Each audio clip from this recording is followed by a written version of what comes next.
Hello and welcome back to another video.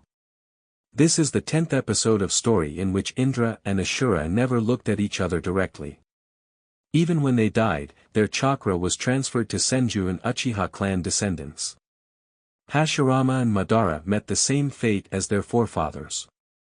Watch as Naruto reunites the two families and breaks the bond of hatred that afflicts the elemental nations.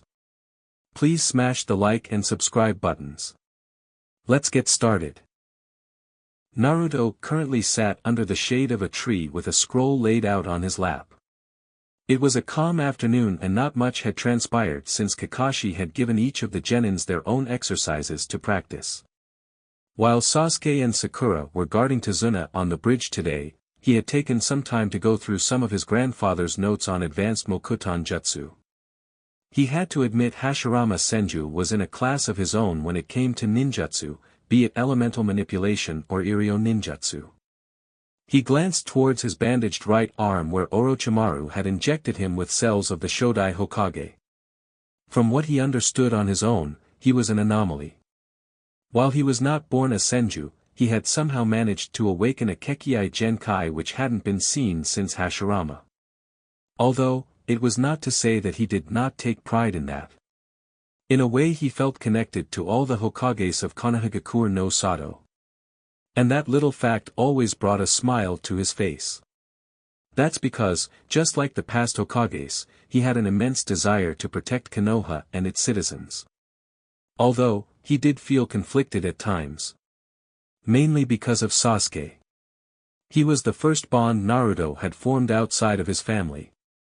And Naruto did not wish to lose that at any cost. Yet, he wasn't ignorant to the fact that Sasuke might leave the village in the future in pursuit of Itachi. The blonde knew Sasuke better than anyone else in the village and he considered himself more of a brother to him than Itachi could ever hope to be. He felt conflicted because he honestly wouldn't know what to do if Sasuke ever became a threat to Konoha. He was also aware to the fact that Sasuke and him would eventually become stronger than anyone else around. It wasn't arrogance or overconfidence, but he just knew it somehow. Would he be able to bring himself to kill Sasuke? Would he be able to talk Sasuke out of it? Or would he die fighting Sasuke? He honestly did not have an accurate answer to any of those questions. And it kind of annoyed him that such questions kept popping up in his mind. He shook his head to clear out his thoughts and brushed his hand through his long blonde hair. He chuckled lightly on realizing how similar his hair was to the Yondaime.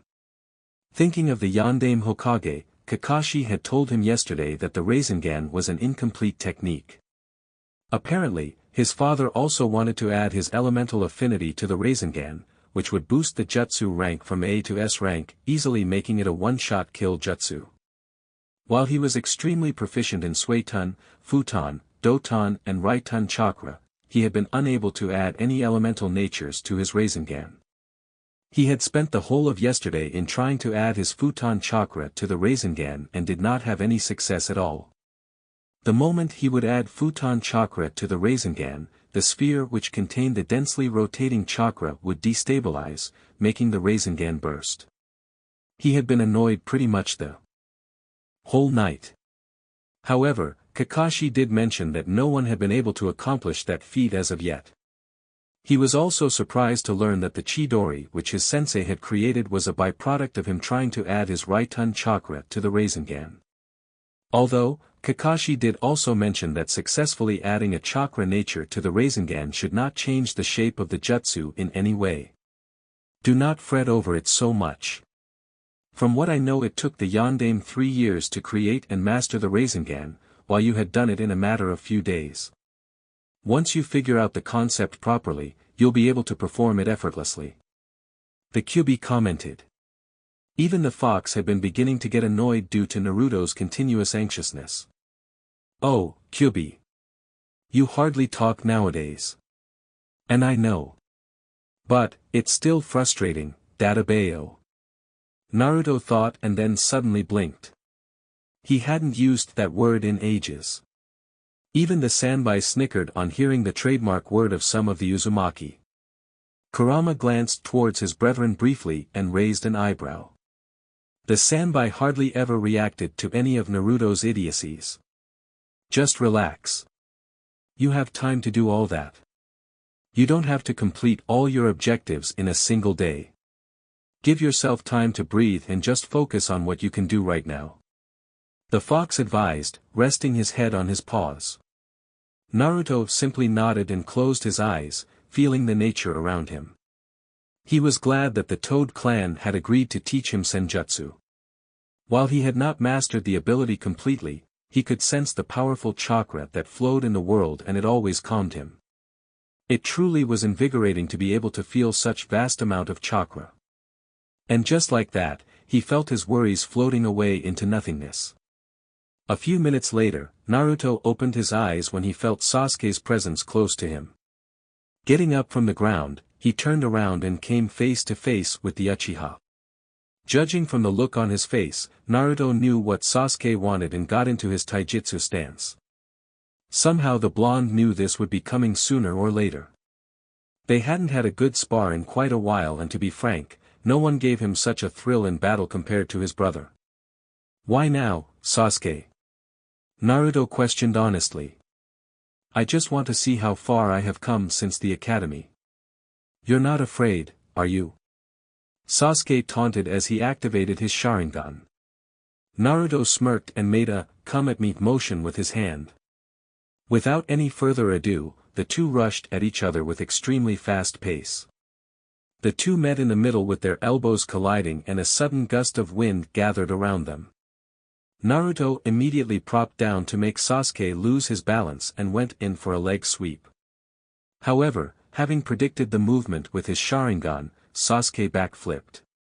Taking out a few shuriken, Sasuke threw them towards Naruto with impeccable speed and aim, all of them aimed towards the blonde's vital points. Naruto smirked, and to Sasuke's surprise, the blonde in front of him disappeared into a cloud of smoke upon being hit by the multitude of shuriken. Keeping his senses sharp, Sasuke promptly jumped high into the air when another Naruto appeared under him. Both their eyes met for a split second, and the next moment, they began making quick hand seals. "Katan, Gakakyu no Jutsu," Sasuke said, exhaling a large ball of fire from his mouth, aimed straight down towards Naruto. "Suetun, Suishoha," Naruto said, as a vortex of water formed around him to block the incoming ball of fire. As the two opposing jutsus collided, a dense steam formed in the area. While Sasuke had landed on a branch of a tree, Naruto still remained on the ground as he sensed for any chakra surges around him. The blonde waited patiently for a few moments, but nothing seemed to happen. Just as he was about to make a wood clone to gather necessary intel, he was surprised when he sensed multiple small fireballs raining down at him from behind. Smart of him to use the steam as cover to hide his movement. He knew I would counter his katan with my Suetun jutsu.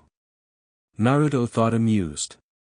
Making the necessary hand sings, Naruto erected a wooden barrier around him which took the blunt force of the small fireballs. While doing so, Naruto made a single hand sign and shunshined out of the area and appeared just behind the unsuspecting Uchiha. While surprised by the sudden appearance, Sasuke kept his cool and managed to deflect the punch aimed to the back of his neck. While doing so, he aimed a knee to Naruto's stomach which connected with the blonde and made him fall off the branch. Sasuke quickly followed after him and then went for a drop kick. Upon seeing the maneuver, Naruto repositioned himself midair and promptly leapt away, the moment his feet touched the ground. Sasuke simply huffed in annoyance when his kick merely contacted the ground. "Your Sharingan has gotten quite powerful, Sasuke," Naruto commented as she straightened himself. He had a large smile on his face. He hadn't had this much fun in a long time. He indeed missed sparring with Sasuke. The Uchiha two similar feelings coursing through his mind. "We should stop playing around, Naruto. If you don't get serious, you might actually lose," Sasuke replied with a smirk of his own.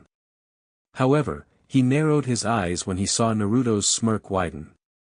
He kept his guard up when he saw the blonde make a single hand seal, and he immediately fell to the ground, feeling a large amount of weight on his left hand. "Who said I wasn't serious, huh?"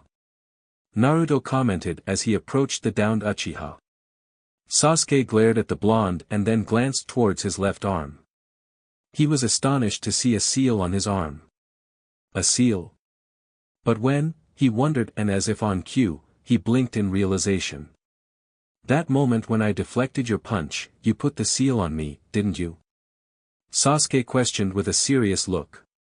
While he was impressed with Naruto's skills in Fuinjutsu, he'd be damned if he gave him any credit for it. That is correct, Sasuke. Wow, you are smart indeed.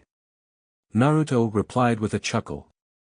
While still maintaining the hand seal to keep the gravity seal on Sasuke's arm active, he walked towards Sasuke with a kunai in his hand.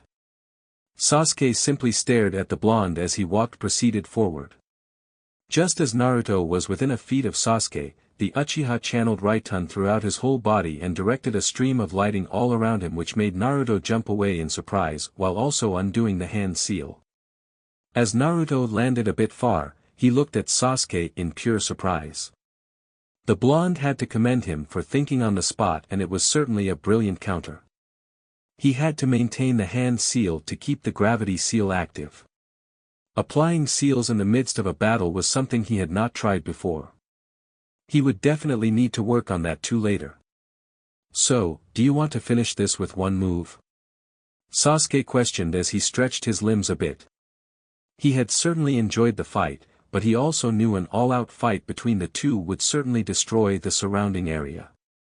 This the perfect time to see the result of training in that jutsu for the past 3 days. Sasuke thought. Making the necessary hand seals, lightning began crackling on the palm of his right hand. Sasuke smirked and then gazed towards Naruto, who had a surprised look on his face.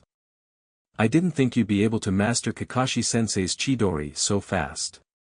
That's impressive, Sasuke. Naruto remarked. He shook his head and chuckled. He shouldn't have expected any less from his rival. In their age group, Sasuke was the only one who could match him in terms of battle prowess. And there were times in the past when he truly believed that Sasuke was a tad better than him. Stretching out his right arm, Naruto started amassing chakra, and it soon took a spherical form. Let's finish this, Sasuke. Naruto said with a sudden serious tone. Quite frankly, he was intrigued as to which jutsu was stronger. Sitting on top of a branch, quite far from the two genins, stood Kakashi. The moment Sasuke had left to find Naruto, he had followed him as he had an idea as to what Sasuke wanted to do. He wasn't entirely surprised by Sasuke's decision to test his strength against Naruto, soon after learning the Chidori. Even he was astonished at how quickly Sasuke had managed to learn his jutsu. Sasuke was indeed a true prodigy in every sense. As he spectated the fight between the two, he was immensely surprised as to how much his students had grown since the academy. But he also knew the two understood to not go all out unless they wished to destroy the surrounding. He always did know that neither of them ever showed their true strength and could only wonder as to how strong they might become in the future. Kakashi was soon startled out of his thoughts when he saw Sasuke perform the hand seals and form a Chidori. He narrowed his eyes upon the Uchiha as he had explicitly told him never to use his jutsu on a Konoha shinobi. However, his eyes almost popped out of his sockets when he witnessed Naruto form a perfect Rasengan on his left hand. This is getting out of hand. I need to stop them now, thought Kakashi, and promptly jumped from the tree and made a beeline in their direction. Soon enough Naruto and Sasuke rushed towards each other, aiming to clash their respective jutsu against each other. Just as the two were about to clash, Kakashi suddenly appeared between the two, clutched both their hands, stopping the two jutsus from making any contact.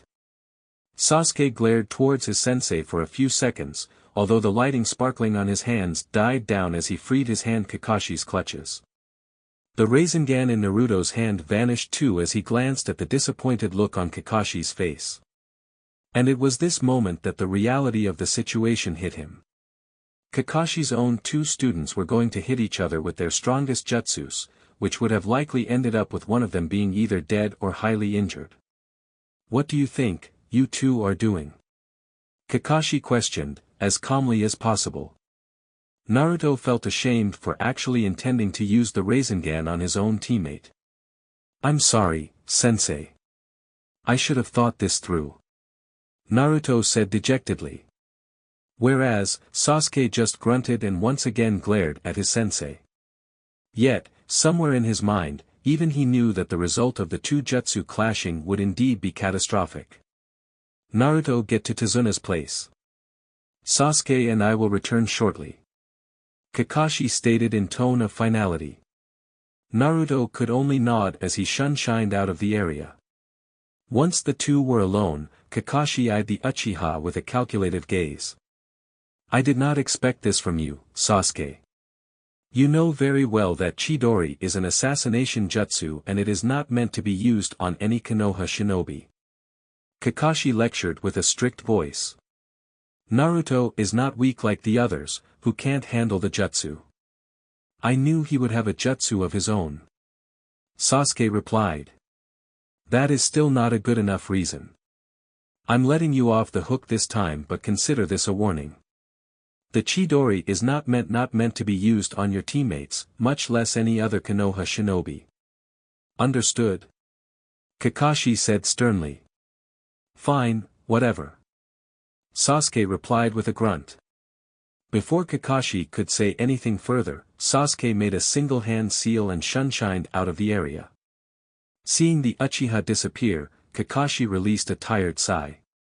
He knew that Sasuke would be a handful, but he certainly did not expect this. He glanced up at the sky as a single thought raced through his mind. "I wonder how you dealt with us, Minato-sensei. Tsunade's house, Naruto. Where were you whole morning? Sasuke-kun and I had to guard the bridge while you were nowhere to be seen. Are you trying to get out of actually doing the mission?" Sakura stated upon seeing him enter the house. She had been helping Tsunade prepare lunch for today. She immensely enjoyed being in the company of the older woman. Tsunade had told her a lot about Nami no Kuni and its history. She was amazed to know that Nami no Kuni once used to be affiliated with a village called Uzoshiagakure, where the Uzumaki clan once resided. Upon learning of the Uzumaki clan, she remembered reading in a book once that the Shodai Hokage's wife was Mito Uzumaki. While she was slightly perplexed as to why there wasn't much information about the Uzumaki clan in Konoha or the fact that she hadn't heard of any other Uzumaki, she didn't think about it too much. "Oh, it's nothing like that, Sakura. I was just training on my own, you see.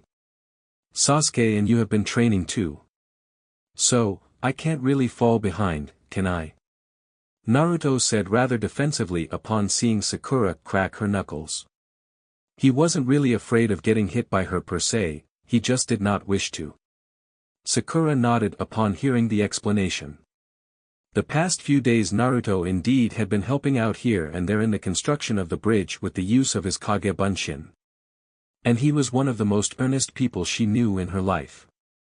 She was glad that the two did not have any lingering awkwardness between each other. "Well, it's good you have been training. I have already mastered the tree walking and water walking exercise. Kakashi-sensei says that I have extremely accurate chakra control.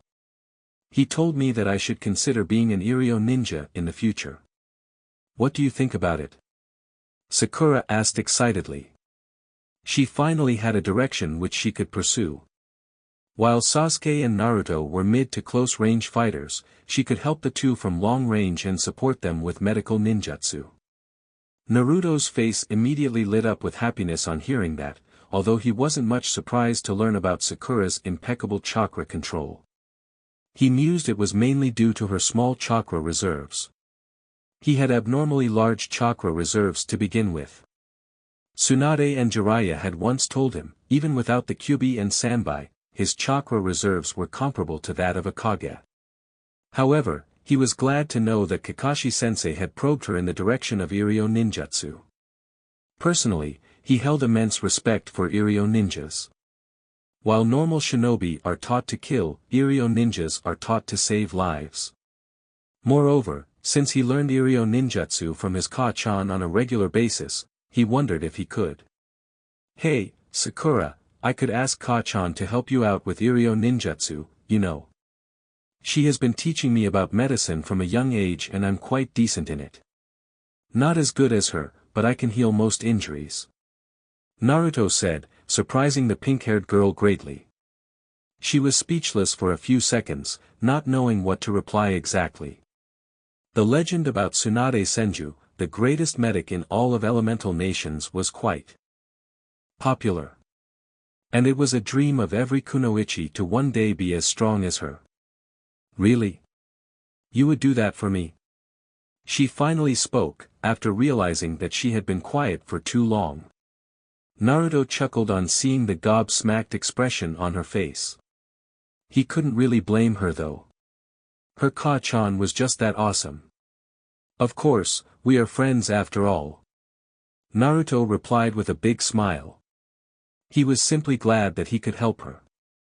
Sakura was about to thank Naruto when both heard the door open and saw Sasuke enter with a grumpy expression etched on his face. Sakura immediately let go of her previous train of thoughts and rushed towards the Uchiha. Sasuke-kun, what happened? You seem quite distressed. Is everything okay? She questioned genuinely. It's none of your business. You don't need to probe into everything that I do. Sasuke commented, not even giving her a glance as he was in no mood to entertain her right now. Sakura looked towards the ground dejectedly, unsure as to what had pissed off Sasuke. Moments later, Sasuke was on the receiving end of a rather light punch on his face, courtesy of Naruto. What the hell, man? That's not how you treat a teammate. She didn't do anything, did she? Whatever happened, is between us. And keep it that way. Naruto yelled indignantly. There were times when the blonde would get infuriated by Sasuke's behavior. Most of the time, he did not voice his thought on the matter, but he couldn't let go of it now. Whatever. Just don't disturb me right now. I'm going upstairs. Sasuke replied, after brushing himself off and heading to the room upstairs. Is everything alright? Naruto and Sakura suddenly heard Tsunami's voice and the blonde felt a bit sad that she had to witness the scene.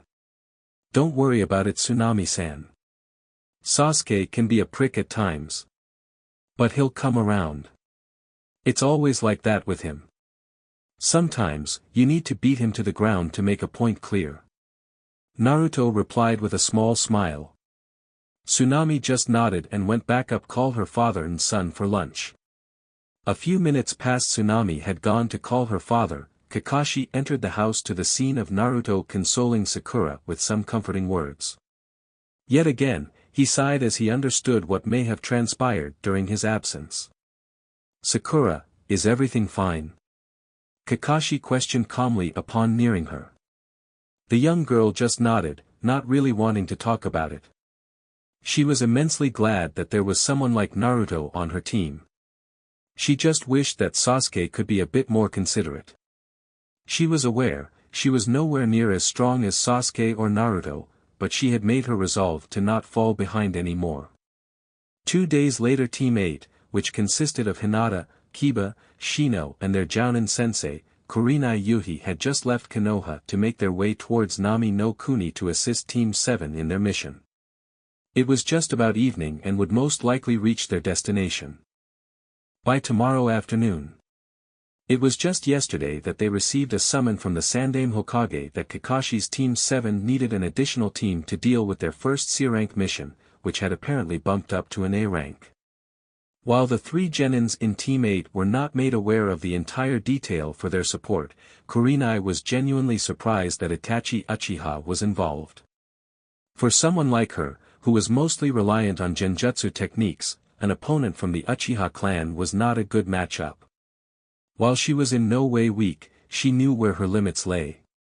She was even more surprised to learn that Naruto had come out of a fight against Itachi without any injuries whatsoever. She shuddered to think what Tsunade would do if even a single scratch came upon her son from the Rouge Uchiha. She shook her head as she could not understand why Kakashi had even continued on with the mission. By all accounts, he should have returned to the village with his genin team. Now, both Team 7 and 8's genin were in potential risk. Although, she also knew why her team was mainly being sent as support. It was to ensure that the Senju and Uchiha heirs returned safely to the village. Kurenai-sensei, you look a little pale. Are you alright? Hinata asked softly, upon seeing the worried look on her sensei's face. Ah. Yeah, don't worry about it, Hinata. I'm okay. How are you guys' feelings though?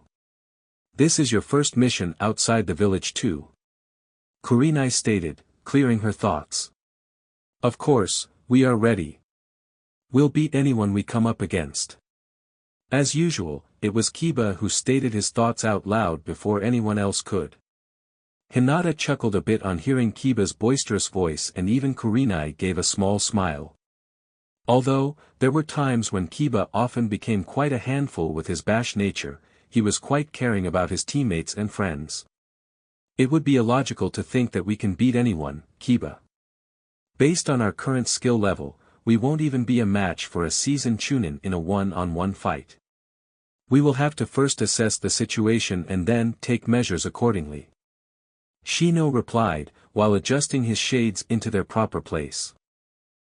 Come on man. Have some belief in our team. We are not that bad too. Kiba replied with his head hung slightly low. Even though, he understood the logic in Shino's statement, he was just the kind of person who was filled with confidence and wanted to tackle every problem head-on. I think Shino-kun is right. This is only our second mission outside the village. Moreover, we have been called as a support for Team 7. We have to assume that the situation is not that good for another team to be called. Hinata also stated after hearing her two teammates. While she did share Kiba's sentiment, she had to agree with Shino's train of thoughts too.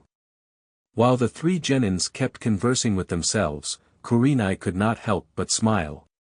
The three had matured well since their academy days, and she now felt quite silly upon worrying unnecessarily. Unknown to others, Hinata was quite giddy on the inside to be going on this mission. This was the first time Naruto and her would on the same mission, and she would even get to spend some time with him. Ever since the end of the academy, she hardly got to spend much time with Naruto.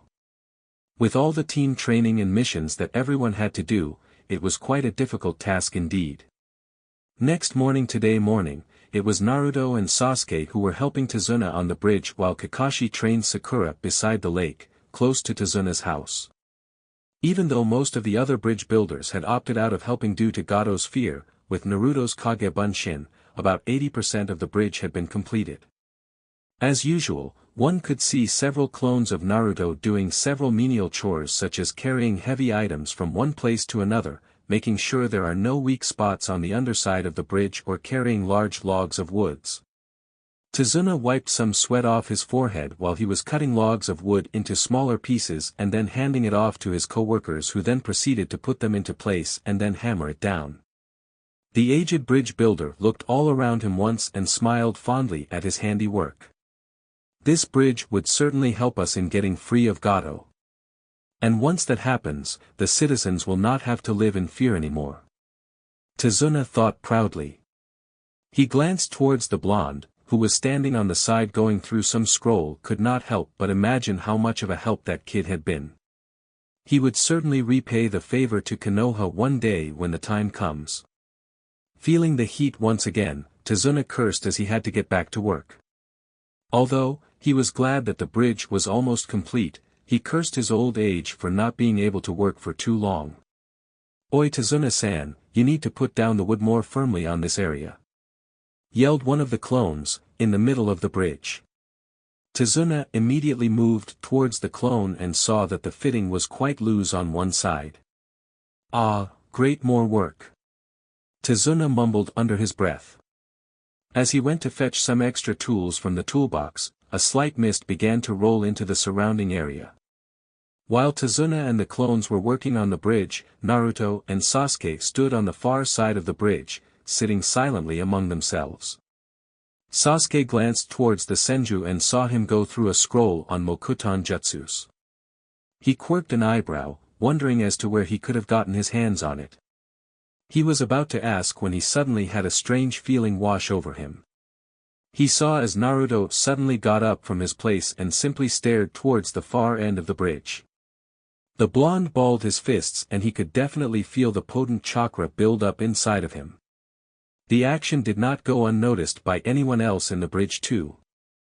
"What do you sense, Naruto?" Sasuke questioned seriously. Even though he disagreed with many of Naruto's ideologies, he trusted the blonde's battle instinct more than anyone else's.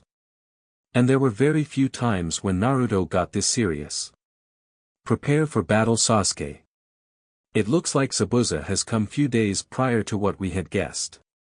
And based on the chakra signatures, it looks like he has helped too," Naruto whispered quietly. Sasuke promptly went on alert and kept his senses sharp for any sort of unusual movement around them. One of the clones halted their movements and in one go, all of them disappeared without a single word.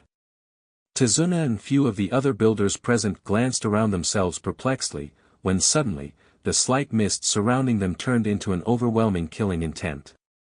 In a matter of a second, everything around the bridge was covered inside the dense mist. The few bridge builders huddled together in the middle of the bridge, not sure what the hell was going on. Before Naruto could make a single-hand seal for Futon Jutsu, Sasuke and him heard several screams coming from the middle of the bridge and the blonde instantly looked towards Sasuke. While Naruto made a single-hand seal for his basic Futon Jutsu, Sasuke swiftly rushed towards the middle, with minuscule amount of lighting sparkling through his nerves to increase his speed. "Futon, de Tapa," Naruto stated and blew a large gust of wind from his mouth to clear out the mist. What he saw once the mist was cleared shocked him immensely. Sasuke stood atop several iced spikes with Tsunade and another builder lying unconscious in his arms.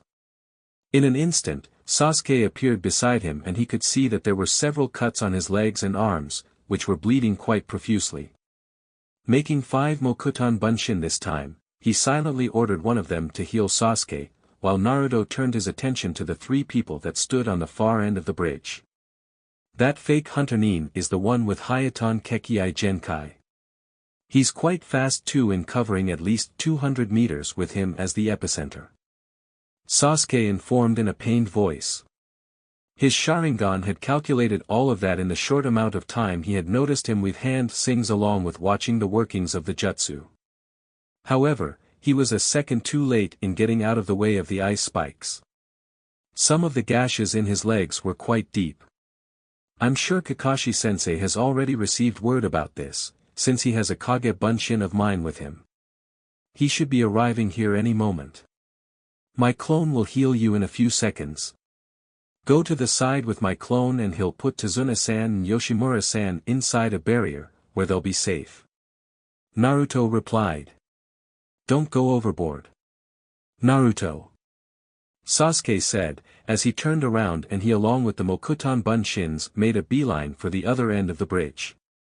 Naruto stood calmly as he stared down the 3 people that walked towards the center of the bridge and stopped. He was already aware of 2 people which were Zabuza and Haku. He felt a little let down that Haku had not taken his warning. He clenched his fists, knowing he might have to kill him if the situation arose. However, it was the 3rd person whose identity was unknown to him. The shinobi had blue eyes with a darker ripple around the pupil, waist-length green hair with the top 2 bangs falling down on his cheeks on each side and having dark, full lips. He also wore a gray hooded mantle with 3 red stripes. Under his mantle, the shinobi wore a dark brown sleeveless vest falling to his knees where the inside was purple, light brown belt, a light gray pants. Similar to Zabuza, he also had bandages covering most of his body, his neck down to the chest, including his arms and shin bones. "You really think, you can take us all alone, huh?" Zabuza stated with a maniacal grin. He took his large sword off his back, swung it across him and placed it on ground, whilst holding it via the hilt. "Is this the kid you told me to be wary of? He doesn't look like much," taunted the green-haired shinobi. From his back, he took out twin swords which made Naruto quirk an eyebrow in confusion. A second later, his eyes widened as he realized that those were the Kiba, one of Kirigakure's most famous swords, mainly known for conducting Raitun chakra. Raiga-sama, Naruto is from the Senju clan and can also utilize the Mokuton Kekkei Genkai. And it's only fair to assume that he is well versed in other shinobi arts too. Anyone from the Senju clan, be it adult or a child, is not to be underestimated. Replied Haku, who had once again put a mask on his face. I shall not let you pass any further. Naruto stated and began amassing large quantities of chakra.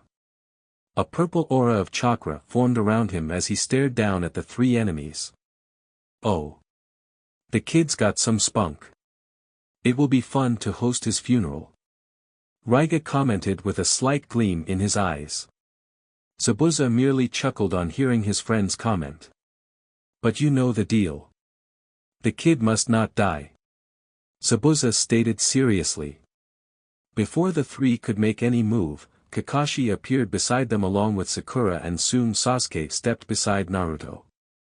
Glancing behind himself, Naruto sighed in relief to know that Tsunade and Yoshimura would be safe inside the purple barrier. That was one of his most powerful barrier ninjutsu. A single touch on it would burn down the enemy to ashes. Ah, nice of you to finally join us, Kakashi. This wouldn't be fun with only the kids around. I will definitely get you for the last time. Zabuza stated smugly. While he could not kill the blonde Senju, he could definitely kill Kakashi and the other two kids. Are you that afraid of facing me alone, Zabuza? And if I'm not mistaken, that's Raiga Kurisuke, another former member of the Seven Swordsmen of the Mist. Kakashi said, as he analyzed the situation before him. Carefully. He could have certainly taken out Zabuza on his own, but with Raiga in the mix, it changes the gameplay completely. He believed Naruto and Sasuke would be able to handle the fake Hunter Nin, but now each would have to take either the fake Hunter Nin or Raiga as their opponent while he dealt with Zabuza. He cursed at the fact that the support team was not here yet and that he believed Zabuza would actually wait a whole week before striking again. If you're wondering about the other Konoha team that's coming to Nami to Kuni, you don't need to worry about them. By the time they get here, you all will be long dead. Zabuza commented and proceeded to make 10 water clones of himself. Raiga followed suit and made another 10 water clones. Without any word, the 20 water clones rushed towards the group of Konoha shinobi. Kakashi merely glanced towards Sasuke and the genin understood the message. Unsheathing his katana, he channeled Raitun chakra through it, making it sparkle brightly. And in a blink of an eye, he cut through all 20 of the clones before returning back to his position. Sasuke smirked at his handiwork. He had definitely gotten faster in the past few days. Oh, would you look at that? Looks like you got some competition when in terms of speed, Haku. Zabuza chuckled, on seeing the impressive display. While Naruto and Sasuke stood confidently, Sakura stood behind them with slightly shaky legs. She could feel the killer intent that was radiating in the area, and it was much stronger than the one she had felt last time. As if on cue, Kakashi placed a hand on her shoulder to calm her down. Why don't you go towards Tsunade-san and Yoshimura-san and stand guard beside them? And don't worry. All of us are going to go back alive to the village. Kakashi said with an eye smile. Sakura nodded hesitantly as she looked towards her teammates once before rushing back towards the purple barrier. Naruto, Sasuke. There will be no holding back now. While I deal with Zabuza, you two are going to have to deal with the fake Hunter Nin and Raiga. Sasuke, you'll be taking on the fake Hunter Nin, and Naruto, you'll be taking on Raiga. I trust in you both enough to know that you'll be able to deal with them. Somehow, Zabuza was aware that we had a backup team on the way, and I assume that's the only reason he chose to attack before the end of the week. Kill them if necessary. Understood? Kakashi stated firmly as he lifted his forehead protector to reveal his fully matured Sharingan. The two genins just nodded while keeping their eyes firmly placed on their targets. While Zabuza stood his ground, Haku and Raiga rushed towards the three Konoha shinobi quickly. Similarly, Naruto and Sasuke also rushed towards them. While Haku clashed against Sasuke's katana with her kunai, Naruto clashed against Raiga's kiba with his own kunai. Meanwhile, Zabuza and Kakashi merely stared down at each other for a few moments before they too rushed at each other. Zabuza came upon Kakashi with an upper wing of his Kubikurabocho, which the Konoha Jounin blocked with a kunai. Foolish move, copycat. Zabuza smirked as he put forth more strength into his sword. Kakashi stared wide-eyed, as Zabuza's sword began cutting through his kunai. Just as the large sword was about to cleave his arms, he jumped back and began making hand seals for a Katan Jutsu. Katan, Bukakyu no Jutsu, Kakashi called, releasing a large ball of fire towards Zabuza. In retaliation, Zabuza began forming his own set of hand seal as he said, Suetun, Suesa no Jutsu. A large torrent of water rose up from the water under the bridge from Zabuza's right and collided with the large fireball, and soon enough, steam covered the area around the two shinobi. You never learn, do you? Suetun is my element, Kakashi. No matter how many Suetun jutsu you copy, you'll never be as good as the original. Zabuza's voice echoed through the mist. He laced his own chakra in the mist to thicken it. This is going to be a problem. It's just unfortunate that I don't know any futon jutsu. Kakashi thought. Not one to be disheartened, Kakashi too smirked as he thought of an idea to end this battle quickly. While Kakashi and Zabuza were battling it out, Naruto and Sasuke had decided to switch their opponents considering Haku and Raiga's chakra natures. Early on in the fight, the two had realized Haku's Hyuton ninjutsu was a mixture of Suetun and Futon, which was right up Naruto's alley, and Raiga mostly used Raitun nature manipulation, which Sasuke was more proficient in compared to Naruto. Haku, why didn't you take my advice and run away? You know the most likely outcome of our fight. Naruto stated with a somewhat somber look on his face. Sasuke quirked an eyebrow when he heard the blonde call the fake Hunternin by his name and wondered if he had met the boy earlier. While I'm grateful that you let me get away the other morning, I cannot abandon Zabuza-sama. It does not matter how the world views him. To me, he's my master and I'm his tool. He has taken care of me since I was just a kid, and this is the only way I can repay the favor. I shall not abandon him when he needs my assistance. Haku replied passionately. And at that moment, Naruto realized how much Zabuza meant to him. He wondered if Zabuza himself knew how much Haku cared about him. That unflinching belief that Haku displayed in Zabuza was something which Naruto had come to respect. Once again, Haku rushed towards the blonde with a kunai in a single hand. Naruto simply sighed and ran towards him. As their two kunais collided, Haku tried putting more strength behind his kunai, but Naruto was simply more powerful when it came to that regard. The blonde simply kept applying more pressure, and just as Haku was about to lose balance, he made several one-handed seals. She can perform ninjutsu with a single hand? Naruto thought flabbergasted. Let's see you dodge this. Haku remarked, quite confident that he would get the blonde with this. Even for some of veteran shinobi it was quite difficult to perform one-handed seals, since it took extreme levels of chakra control. Hijitsu, Sensatsu Suisho. Haku stated as he created thousands of long water needles from the water surrounding them. Sasuke ducked under Raiga's kick and aimed a punch towards his torso when he noticed that Raiga was aiming his twin swords towards his neck from both directions. Quickly placing his palms on the ground, Sasuke unleashed large amount of Raitun chakra from his body, which resulted in dense lighting being released in all directions from his body. Surprised by the move, Raiga had to jump back and immediately pointed both his swords towards Sasuke and said, Raitun, Raikyu. Four spheres of electrical energy were created at the tip of the two swords and then launched themselves towards Sasuke at high speed. Quickly thinking on his feet, Sasuke began channeling Raitun chakra through his nerves and with impressive speed got out of the way. That was when he noticed Naruto's predicament. Quickly rushing towards him, Sasuke kicked Naruto out of the way and rushed towards Haku. Before Haku could realize what had happened, the four-spherical ball of energy hit him right in the face, launching him back. Not bad. Not bad at all. Redirecting my attack towards Haku was a nice plan indeed. But, if you're thinking you two have won, I must say you're sadly mistaken. Raiga said out loud. By now, both Naruto and Sasuke were standing back to back, staring down at their enemies once again. True to Raiga's words, Haku had come out unscathed, as he had created an ice shield in front of himself before Raiga's jutsu could hit him.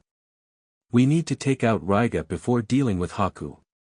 He's more flexible with long-range ninjutsu, which will be a pain in the ass to deal with. You up for it, Sasuke? Naruto whispered to him. Sasuke simply smirked and said, Don't think so lowly of the Uchiha. I'm ready when you are. Both Haku and Raiga readied themselves the moment the two genins moved a single muscle. Instead of each taking a single opponent, both Naruto and Sasuke rushed towards Raiga with greater speed than before. While Naruto formed a Rasengan in his hand, Sasuke had lightning crackling on the left palm of his hand. Upon seeing the two jutsus before his eyes, Raiga's eyes widened immensely as he held both his swords before him in anticipation. Just before the two were about to reach Raiga, to their surprise, an ice mirror formed in front of Raiga and Haku stepped out of it with two ice spikes held in each hand. As he threw the two spikes towards the rushing genins, Naruto and Sasuke immediately stopped their jutsus along with halting in their tracks, Mokuton, Mokujihiki. Naruto promptly said as hundreds of roots from the ground sprung forth and interlocked among each other to form a wooden wall. The blonde glanced towards Sasuke, and the Uchiha understood the subtle message. Making a single-hand seal for the Shunshin no Jutsu, Sasuke disappeared from view. Naruto made another Kage Bunshin and made him transform into Sasuke as he undid his Mokuton Jutsu. I certainly have to commend you two for putting up such an effort. It is certainly impressive for someone of your ages. Haku remarked as he took several needles in his hands. At the same time, Raiga now narrowed his eyes at the two so-called genin in front of him. He had only heard legends about the two jutsu in the past, he witnessed just moments ago.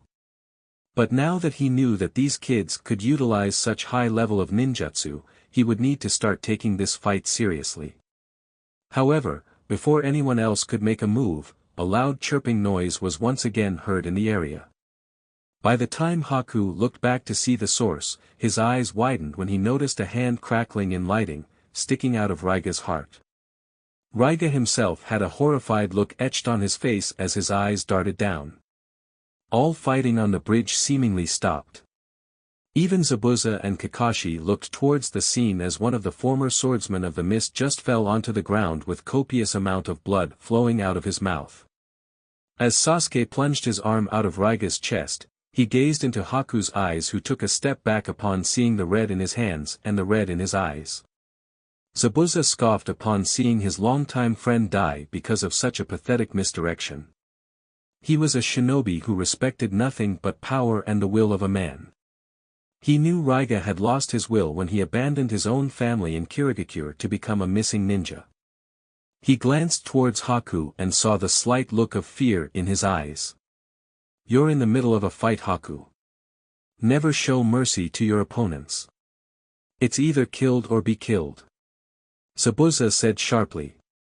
Haku immediately turned towards Zabuza and calmed down a little. Those words were something that Zabuza always told him. The countless of the times that the two of them had to fend off Hunter Ninja, the countless of times he had seen people die before him. But it had been ages since someone he knew personally had died right before his eyes. Stand down, Haku. This will not end well for you, if you continue to fight. Naruto pleaded as he saw Haku's reaction to Raiga's death. He could tell that somewhere in his heart, Haku too wanted to live a normal life, far away from the life he currently lived. Instead of replying, Haku began wielding a strange set of hand seals. Both, Naruto and Sasuke immediately rushed towards her, intending to stop her. However, moments before they could reach him, Haku had already finished the last of the hand seals. Hayaton Hijitsu, Makio Hyosho, several large mirrors, made of ice suddenly surrounded Naruto and Sasuke. But what shocked the two genins was when Haku stepped into one of the ice mirrors. Upon seeing the jutsu, Kakashi began to worry a little. He had never seen a jutsu like that before, and with his Sharingan he could clearly see that the ice mirrors were laced with good amount of chakra. And that meant, the fake Hunter Nin was aiming to kill Naruto and Sasuke with this one final move. Just as he was about to change direction to move towards them, he was once again stopped by Zabuza. "You don't have time to worry about them, Kakashi. You have your hands full with me. But I must say that those two genin of yours are done for. Even I have trouble getting out of that jutsu," Zabuza said with a laugh. "And I have told you not to underestimate my genin, Zabuza. You'll see soon what I meant by that. But, you're right.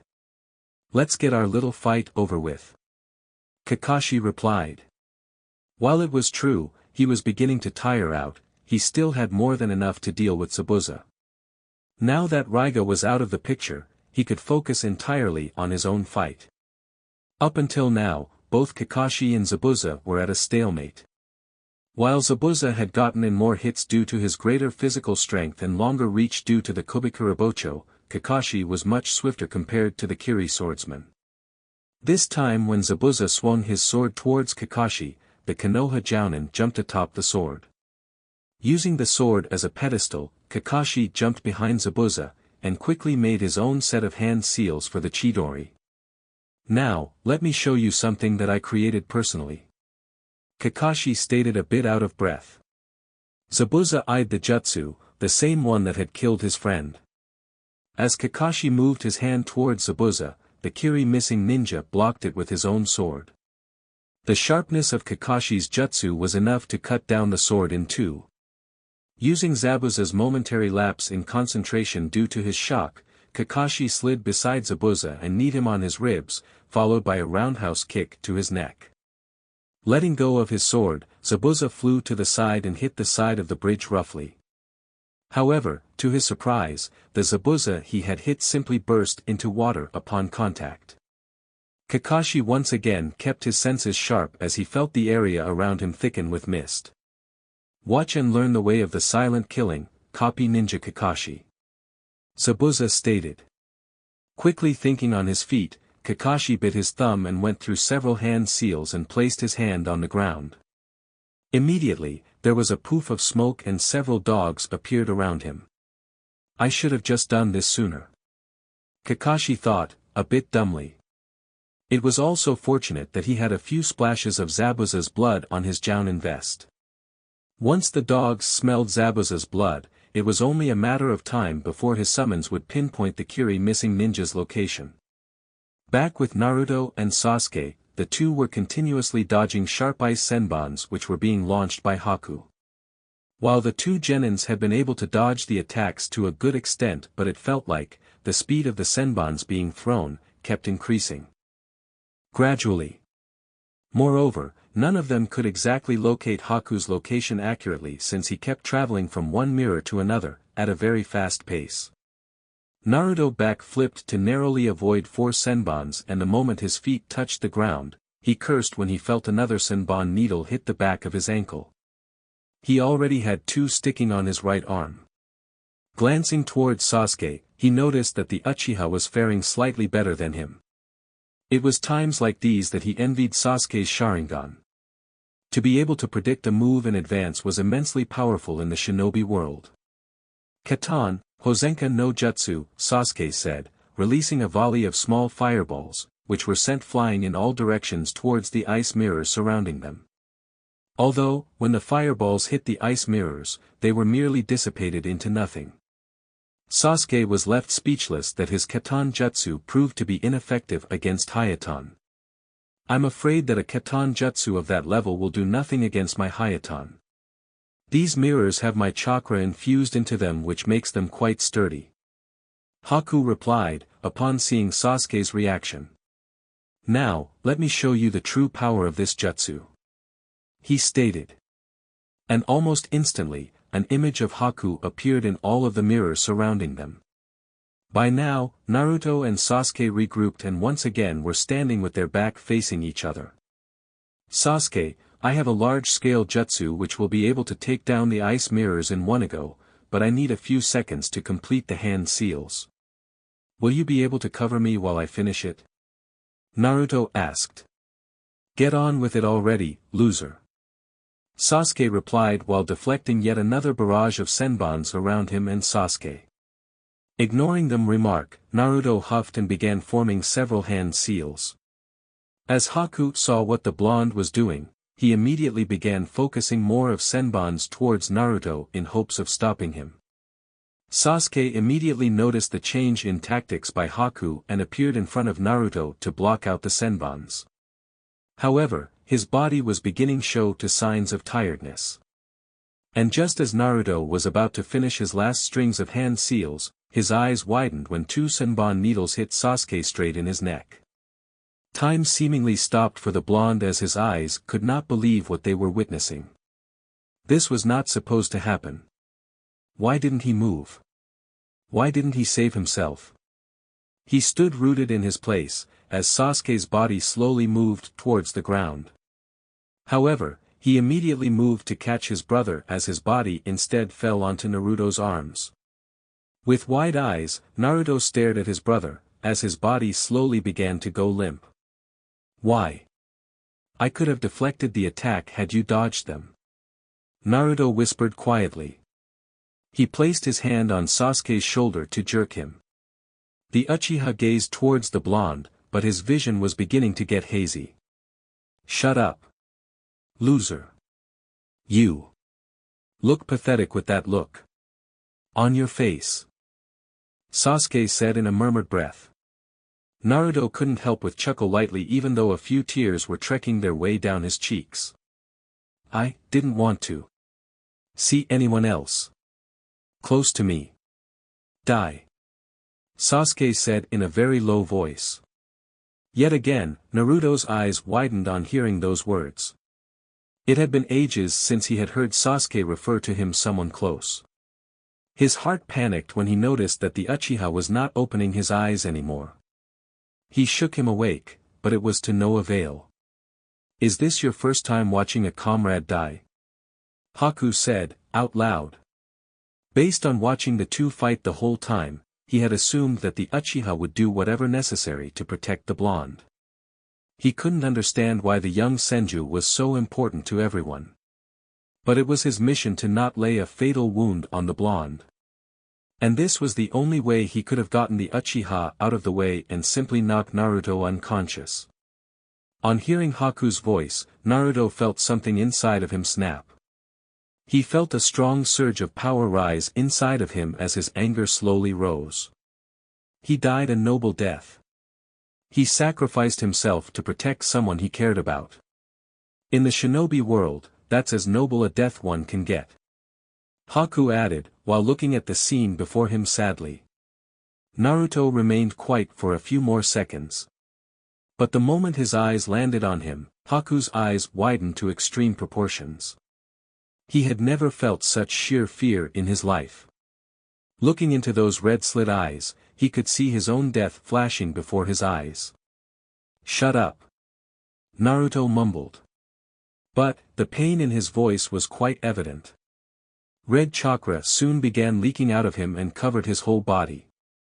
The senbons that were stuck to his body promptly flung out as his being forcefully pushed out. All his previous injuries began healing at an accelerating rate. Everyone on the bridge could feel the ominous feeling that the chakra was radiating. The sheer power of the chakra was pushing down onto everyone. What is this feeling? I have never felt something like this. Sasuke-kun, Naruto. I hope you're alright. Sakura thought while she stood in front of the purple barrier. The Mokuton Bunshin standing on each corner of the barrier had their eyes narrowed towards the ice mirrors as they already knew what was going on with their original. Even Zabuza and Kakashi momentarily halted their steps upon feeling the ominous presence of the chakra. What the hell is this? Is this chakra? Is Kakashi doing this? Zabuza thought frantically. However, he soon deduced that it was coming from behind him, where Haku was fighting the two genins. This is Bijou Chakra. One of those two kids has to be a Jinchuriki. Zabuza's eyes soon widened when he came to the realization of an important fact. Is that why Kisame and Itachi warned me not to kill Naruto Senju? That kid has to be the Jinchuriki then. This is troubling. I need to finish up my fight quickly. Somewhat similar thoughts were also racing through Kakashi's mind. This is only a small percentage of Kyuubi's chakra. It doesn't look like the seal has broken. But something drastic must have happened for Naruto to be forced to use Kyuubi's chakra. I need to wrap this up quickly. Kakashi thought. It was just then that one of his dogs signaled him that they had located Zabuza's location within the mist. Kakashi smirked as he knew this fight would soon be over. With Team 8 had just crossed the border from Hien no Kuni into Nami no Kuni. With their current speed, Kurenai mused that they would reach the bridge builder's house in a couple of hours. Last night, the team had decided to set camp in the woods as they didn't want to garner any unnecessary attention. With Hinata being a Byakugan wielder, she traveled at the front of the group as her eyes provided a larger view of the area front of them, and Shino stayed at back as his insects could cover their back and provide them with information about them being followed. While Kurenai and Kiba stayed to the sides to provide backup. Just about then, everyone halted their steps when they felt the ominous feeling wash over. Kiba and Hinata visibly shuddered at the sensation, while Shino merely looked calm on the outside. However, his insects were going haywire on feeling the potent Bijou chakra. Kurenai's eyes widened as she realized what this feeling. She had felt this before when she was younger, on the day of the Yondaime Hokage's death. She visibly panicked, already assuming the worst-case scenario.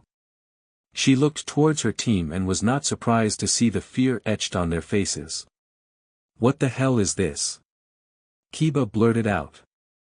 Akamaru jumped on his arms and whimpered, unable to remain calm under this presence of this chakra.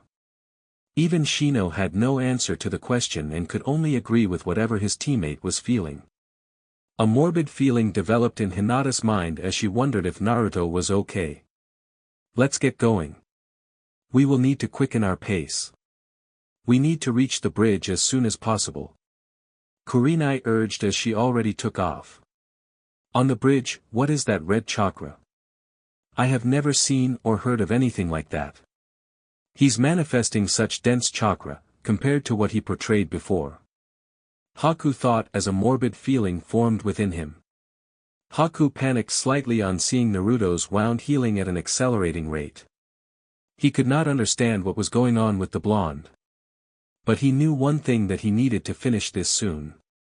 And just like before, he increased his pace even more and began traveling from one mirror to another while simultaneously throwing senbons from each direction towards the blonde. To his shock, the senbons merely deflected off the red chakra that surrounded Naruto. I will kill you in the worst way possible. Naruto stated as he narrowed his eyes towards his target.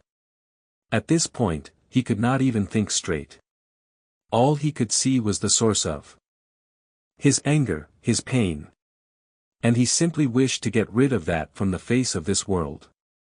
Upon feeling the full force of the killing intent on himself, Haku stopped in his tracks as he found himself unable to move even an inch. In a blink of an eye, Naruto appeared in front of him, smashed his fist straight through the ice mirror, propelling Haku through the air. Before Haku could even attempt to get into another ice mirror, an arm made of red chakra appeared out of the red shroud surrounding Naruto and caught onto Haku's leg. And with practiced ease, Naruto flung him around through all the ice mirrors, immediately breaking them on contact. Soon after that, the arm that had ensnared Haku's leg began covering his whole body. And the next thing Haku knew was receiving a hard punch straight to his face, which pushed him towards the middle of the bridge. By now, most of Haku's skin had burnt off due to the corrosive nature of the Bijou chakra. He was on the verge of unconsciousness when he hazily saw Naruto get on all fours. He noticed that his long blonde hair appeared wilder in nature and his whisker marks seemed more blackened, most likely as a result of the red chakra. Forgive me, Zabuza-sama. I could not defeat my opponent. He is too strong for me. Haku thought, accepting his fate that he would soon greet death. As soon as Naruto got on all fours, he rushed towards Haku and in less than a second, he was in front of him. The next moment, a red chakra claw formed on his right hand. Pouring all his strength into one move, Naruto slashed his chakra claw against Haku's neck, slitting his throat and killing him immediately. As the blood poured out of his neck and watching the life drain out of Haku's limp body, Naruto felt a sense of satisfaction. He had avenged Sasuke. He had avenged his brother. Naruto stood up on his two legs, as the Kyuubi's chakra began receding back into the seal. He stared at Haku's dead body for a few more seconds and turned around to walk back towards Sasuke. Kneeling beside Sasuke's body, Naruto simply stared at his brother, not knowing what to think or to say. He could not comprehend the fact that Sasuke had died protecting him. Even though he had killed Haku and felt a momentary sense of satisfaction, he realized that Sasuke was still dead. He placed his hand on his chest and clutched his heart upon feeling the pain. He's not dead. Take out the senbon needles from his neck and pour some healing chakra into him. You'll see what I'm talking about. The Kyuubi advised. While he wasn't shocked to see such carnage from the young blonde, he was certainly surprised to see that the Uchiha didn't hesitate to sacrifice himself to save his container. However, he doubted if this Haku guy could have actually killed Naruto.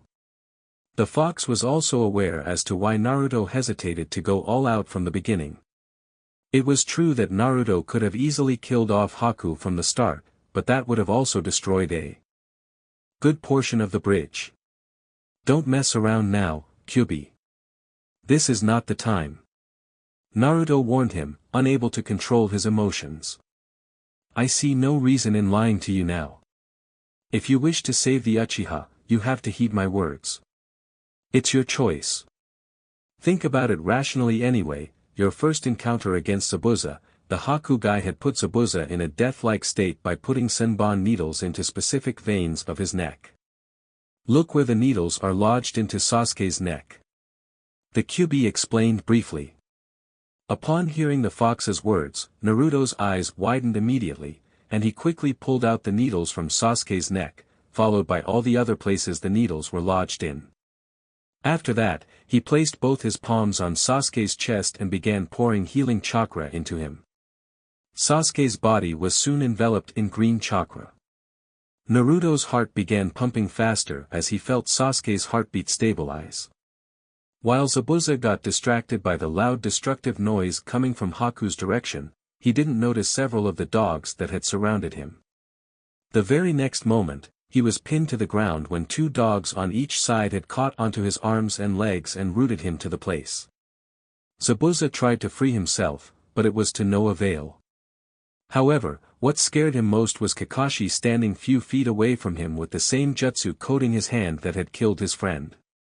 This is it, Zabuza. You won't be hurting any more people after today. Kakashi said, glaring at the swordsman. Zabuza merely snarled at the fact that he was defeated, yet again. However, he would not give Kakashi the satisfaction of seeing a defeated face. He was a proud man and wasn't scared to die. At the very least, he would be dying in the midst of battle. Ha! Zabuza laughed, slightly confusing Kakashi. Give me your best shot, Kakashi. I'm not afraid to die. Zabuza said wildly. Sparing one last glance at Zabuza, Kakashi rushed towards him and plunged his hand straight into Zabuza's heart. The next second, Zabuza's lifeless body also fell on the ground.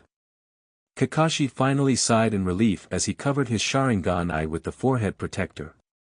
He was certain that Haku was also taken care of, by now, judging from the fact that he could not sense Kyuubi's chakra anymore. The Konoha Jounin was brought out his thoughts when he heard Sakura's footsteps behind him. He was glad that the pink-haired girl was alright and was unharmed during the fight. Sakura stopped right behind her sensei and gaped at the large hole on Zabuza's heart. "Say, sensei, is he dead?" Sakura questioned meekly. She had never seen such a bloodied body in her life and almost felt like puking her guts out. However, the foremost thing on her mind right now were Sasuke and Naruto. Kakashi chose not to answer that question and edged her in the direction of his other two students. He could understand how worried Sakura must be and he couldn't help but place certain similarities between Rin and her. As Kakashi and Sakura made their way towards the end of the bridge, both were horrified when they came across Haku's dead body. His neck was completely slashed open from one side and the face was severely wounded with blood gushing out from several places. Kakashi promptly urged Sakura to avoid staring at the body for too long and both just walked towards Naruto and Sasuke. As soon as the two came in Kakashi and Sakura's view, the pink-haired rushed towards her two teammates upon seeing Sasuke's body on the ground. "Naruto, what happened to Sasuke-kun?" Sakura screamed uncharacteristically. It was then she noticed that Naruto had his eyes closed as he poured healing chakra into his body. Kakashi gazed towards Sasuke's neck and immediately knew the gist of what had happened. While he was glad that not much of Kyuubi's chakra had leaked, he was worried about the seal being weakened. A few minutes later, Naruto opened his eyes and swiped the sweat dripping from his forehead. He sighed in relief to know that Sasuke's condition was now stabilized. However, as soon as that thought came into his mind, a horrified look appeared on his face. What did I do?" Naruto thought, as his hands began to tremble lightly. He saw Sakura appear in front of him and check up on Sasuke. He even saw that she was saying something to him, but his mind could not focus on that. His whole body began trembling slightly as he realized that he had killed someone under the influence of hatred. He felt a comforting hand being placed on his shoulder and turned back to see his sensei. "Kakashi-sensei. I killed him." Naruto whispered. He should have known better, should have analyzed the situation better. He never believed in needlessly killing people. But, in the midst of battle, watching his brother fall down, he wasn't able to control his rage. Haku's death did not bother him as much. What gave him the sinking feeling was the way he had killed Haku. "It's alright. We'll talk about it once we are back in village, alright? Just be glad that everyone is alive," Kakashi said. And Naruto was glad for those words. Because he didn't think he would be able to talk about it for a while. He needed to get his emotions under control and think calmly. Sakura kept glancing between her sensei and Naruto, unsure as to what the two were talking about. She wasn't able to view most of the fight because of the mist that surrounded Kakashi and Zabuza. And now finding Sasuke in an unconscious condition, she felt even more inadept. She wordlessly cursed herself as she understood the harsh reality of the shinobi world. She needed to become stronger if she wanted to stand beside her teammates. She didn't wish to feel helpless any longer. "Sakura, let's take Sasuke, Tsunade-san and Yoshimura-san back to the house. We'll have them rest over there. And don't worry about a thing. I'm sure everyone has learnt a valuable lesson during this mission, which will push you forward in improving yourself," Kakashi commented, on seeing the distressed look on her face. He could not fault her though. To some extent he blamed himself for not focusing much on her. But he would change that once they returned to the village. While Kakashi picked up Sasuke, Naruto made 2 Kage Bunshin to pick up Tsunade and Yoshimura. Naruto's Mokuton Bunshin had already dispelled since they didn't need to keep the barrier up any longer. Kakashi was glad that all the fighting was seemingly over. He was immensely tired since had used his Sharingan extensively during the fight. Just as the Konoha shinobi were about to leave, they heard loud clapping echo from behind them. Upon turning back, they saw a short man wearing a black suit with purple tie and closed-toed shoes. He had shaggy brown hair and sported a pair of small, circular black glasses. Behind him, there were at least 30 to 40 thugs and mercenaries, who held rusty kunai and katanas. "Ah, you Konoha shinobi sure did the job for me. If you hadn't killed Zabuza and his accomplices, my people would have done it anyway. It's also good that you saved me the trouble of not paying them. Not like, I was going to anyway." The man boasted, as he took a few steps forward. He smirked upon seeing the dead bodies of Zabuza, Haku and Raiga. His gaze lingered a bit longer on Haku and enjoyed the fact that out of three, Haku's body was the most mutilated. "Serves that bitch right, for hurting my hand the other day," Gato thought with a small laugh. Naruto saw where the man was staring, and based on his appearance and what he heard from him, he could only assume that the man was Gato. He felt sickened as he understood what the man must have been thinking. "Kakashi-sensei, you and Sakura should stand back. I will finish this in an instant," Naruto said. Kakashi sighed, knowing what the blonde was talking about. He shook his head at the stupidity of the man, who supposedly controlled all business in Nami no Kuni. Glancing back towards the Konoha shinobi, he quirked an eyebrow when he noticed that two of them turned back around and began walking while a lone kid was facing him and group of men. He laughed at the stupidity of the boy. He believed all the Konoha shinobi to be exhausted and expected his men to finish them off along with the bridge builder. "Oh. You think you can take out my men all by yourself? You must be very stupid, kid. I am Gato, the ruler of Nami no Kuni, and no one tramples on my turf," Gato boasted loudly. Even the men behind laughed out loud on seeing the courage that the kid was displaying. Before the thugs could make another move though, and several arrows landed in front of Gato, who took a few steps back immediately in fear. Looking back, he was surprised to see most of townsmen holding several makeshift weapons led by a child of likely 8 years old. "You will not take another step into our town, Gato," Inari yelled loudly. Several people standing behind him voiced their agreement as they raised their weapons into the air, in a show of their stand against Gato and his men. Gato scoffed at the display shown by these men. He still believed that the town was under his control and that his men will be able to deal with the Konoha shinobi without any issue. Naruto looked at the visage of Inari, proudly. The memory of his Kage Bunshin that had witnessed Inari trying to protect his mother even when the odds were stacked against him was quite fresh in his memory. Gazing at Inari's eyes, Naruto truly believed that Inari had left behind his fear and now truly understood why his father Kaiza stood against Gato. He could not let these people's hopes be squashed by someone like Gato. Turning towards the short man, Naruto felt sickened to see the smug look on his face. "People of Wave, I'm proud to know that you have finally realized that this town belongs to you all and not to a single man. It is not a single man who builds a village or a town. It's the people residing in it. Allow me to get rid of Gato, so you people can finally start rebuilding your life together, again," Naruto said out loud. Many of the people became quite passionate upon hearing Naruto's words. To some extent, even Kakashi and Sakura were quite shocked. She had never seen this side of Naruto and could only wonder if she did know the real Naruto at all. Yet again, Gato laughed at the face of the Konoha shinobi and the populace of Nami no Kuni. "Men, kill the shinobi and anyone else who stands in my way.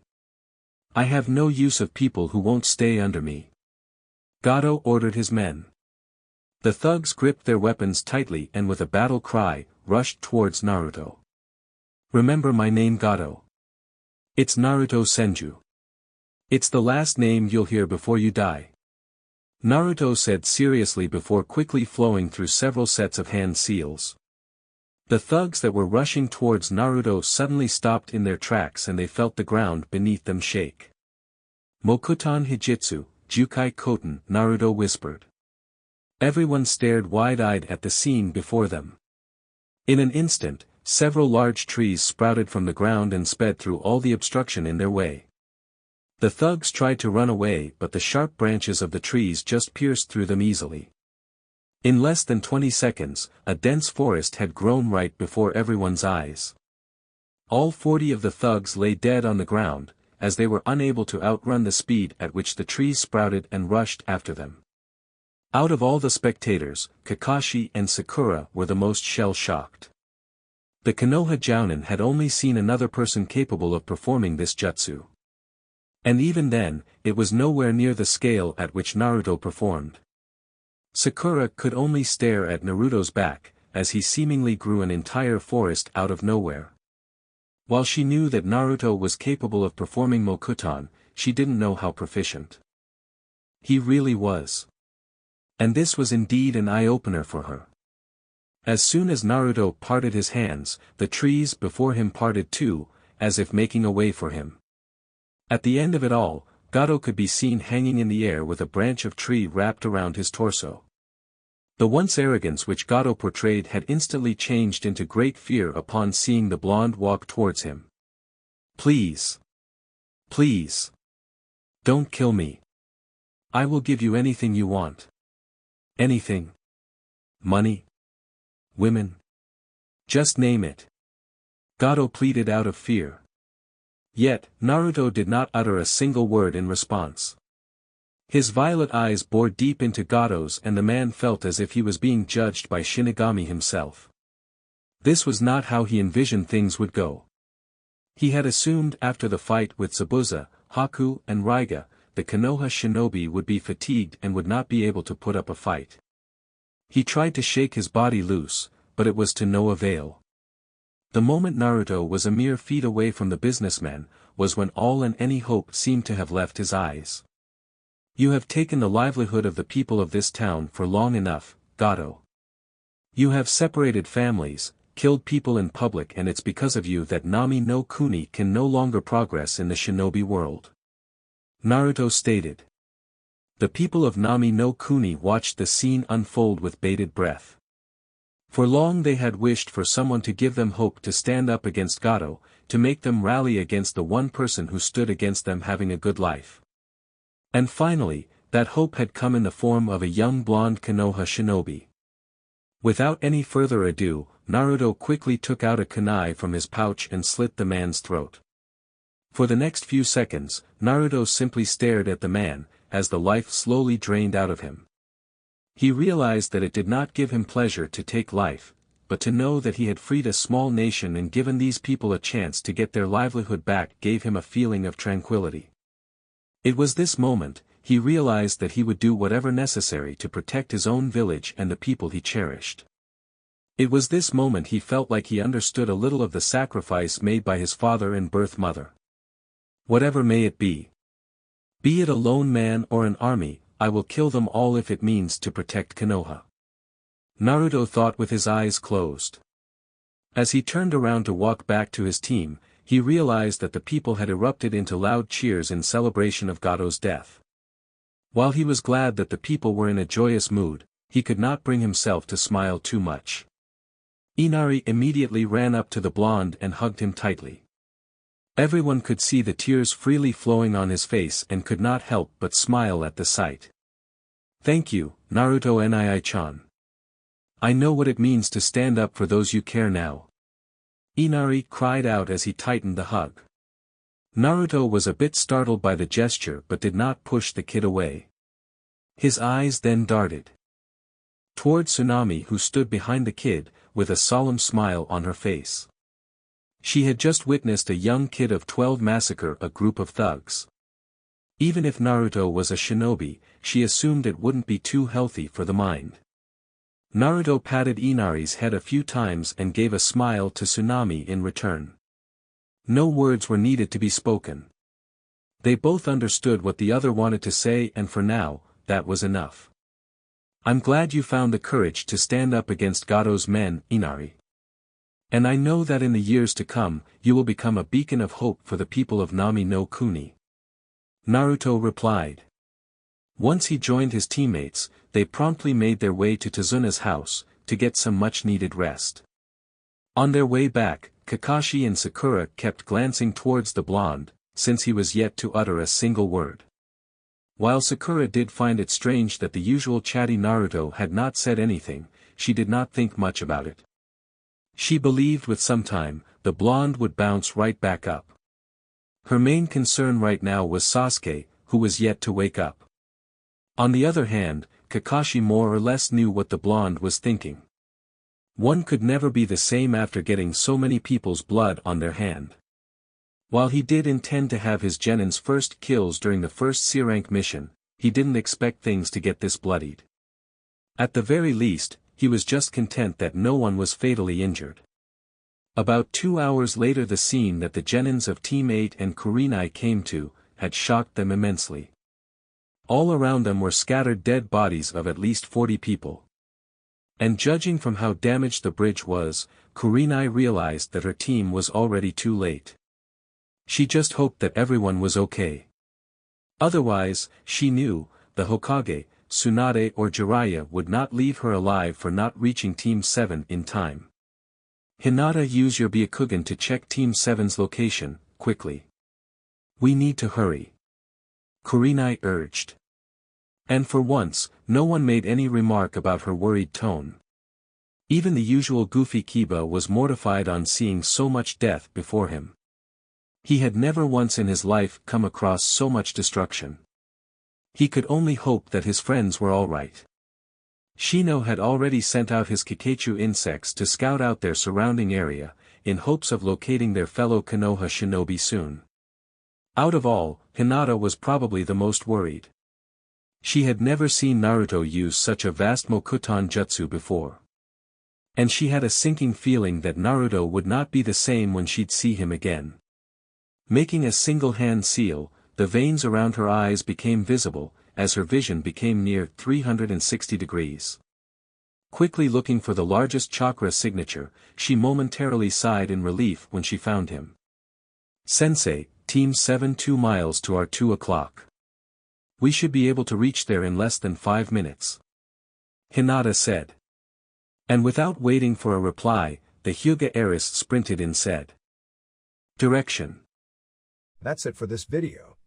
I hope you all enjoyed the video. Don't forget to like the video, subscribe to the channel, and follow me on my other social media accounts. Anime God here, and I'm signing off.